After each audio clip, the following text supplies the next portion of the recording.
What's up? It's Susie from Hey Grill Hey, and today we are taking the humble whole chicken and turning it into a beautiful backyard chicken, perfect for your weeknight supper. We're gonna break it down into its individual pieces, grill it over charcoal, make it nice, saucy, sweet, and delicious. I'm gonna show you how to do it. So let's get started. All you need is a pair of really great kitchen shears to break down this whole chicken, or a sharp knife. I'm going to start by taking out the backbone. Now you can save this if you want to make homemade stock, or you can discard. From there, we're going to separate the thighs and legs away from the main body. It's really simple if you just follow the seam of the bones. Same with our wings. Those just attach simply at the shoulder. And then we split the breastbone in half, flip it over, and separate it completely through the skin and any remaining connective tissue.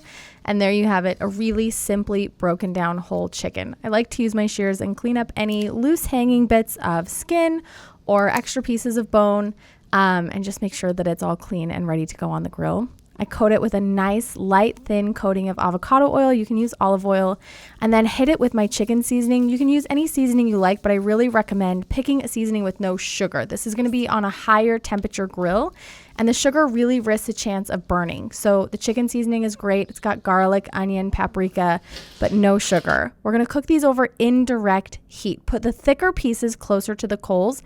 They'll take about 45 minutes to an hour over indirect heat before we're ready to move them to direct heat. They'll be about 150 degrees in the breast, the thick part.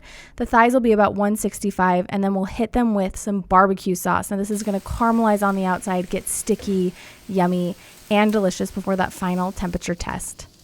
Gorgeous. Our thighs and our wings are coming in about 175, which is right where I want them. My breasts are like 160 to 165, which is fantastic, and they're ready to come off of the grill. That is a whole platter of barbecue chicken. It smells phenomenal, and like I said, this is old school backyard weeknight barbecue chicken. Save a bunch of money per pound by buying it whole on the bone. This will feed your entire family.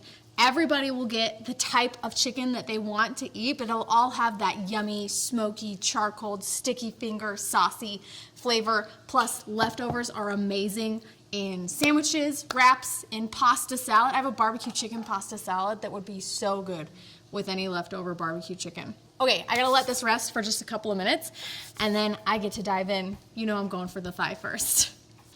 I finally get to take a bite. Oh, that's a good looking chicken thigh right there. Nothing beats a classic. The combo of the chicken rub and everything sauce is absolutely phenomenal because you get the roasty, garlicky, rosemary flavor from the chicken seasoning, and then that sweet, tangy Kansas City style everything sauce. Then you can grab both of these from my store. Oh my gosh, my mouth is still watering. I'll give you a link in the video description, or I have recipes that you can make them yourself if you want to do a from scratch whole process, or you can just use the same cooking method. Use salt and pepper on the chicken and then your favorite barbecue sauce at home. It's more the method than anything that's really going to deliver you that smoky, juicy, crispy edge chicken that you're going to come back to over and over and over again. I hope this becomes a staple in your backyard for your family. We'll see you guys next time.